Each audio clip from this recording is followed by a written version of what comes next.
La société civile a procédé ce lundi 12 août 2024 à un point de presse face à la probabilité de la dissolution de l'Assemblée nationale aux résidences Mamoun Dakar.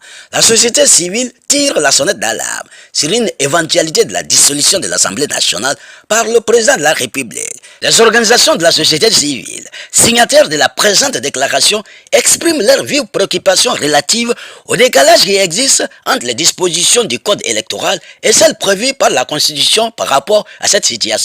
Se basant sur l'article 87 de la Constitution, dispose qu'en cas de dissolution, le scrutin a lieu 60 jours au moins et 90 jours au plus après la date de publication du décret de dissolution. M. Moundia Sissé, de l'ONG 3D, nous lit la déclaration des organisations de la société civile. Je m'en vais vous lire la déclaration de la société civile. Face à la probabilité de plus en plus affirmée de la dissolution de l'Assemblée nationale et l'organisation d'élections législatives anticipées, les organisations de la société civile signataires de la présente déclaration expriment leurs vives préoccupations relativement au décalage qui existe entre les dispositions du code électoral et celles prévues par la Constitution par rapport à cette situation. Considérant que l'article 87 de la Constitution dispose qu'en cas de dissolution, le scrutin a lieu 60 jours au moins et 90 jours au plus après la date de publication du décret de dissolution. Considérant que les entités politiques et indépendantes qui font acte de candidature sont astreintes au dépôt de listes de parrainage représentant au moins 0,5% des électeurs, conformément à l'article L149 du Code électoral, considérant qu'en prévoyant la fixation du modèle de fiche de collecte des parrainages au plus tard 150 jours avant la date du scrutin, il est évident que le Code électoral n'a pas prévu la gestion des parrainages en cas de dissolution de l'Assemblée nationale. Considérant que les candidatures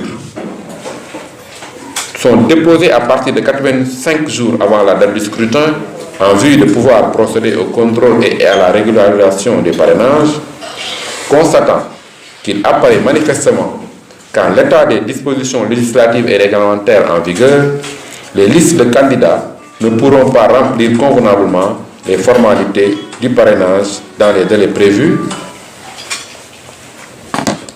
Dès lors, il serait judicieux de travailler à un consensus afin de corriger les manquements décelés dans le code électoral. Dans cette perspective, nous préconisons les mesures ci-après.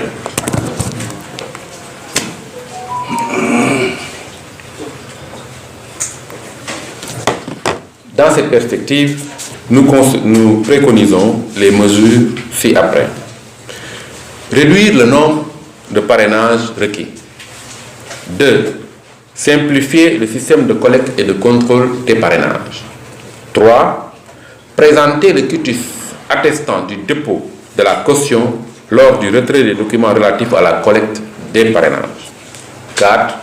Réduire le délai de dépôt des candidatures. Et enfin, 5. Élargir la commission de contrôle et de validation des parrainages aux personnalités indépendantes.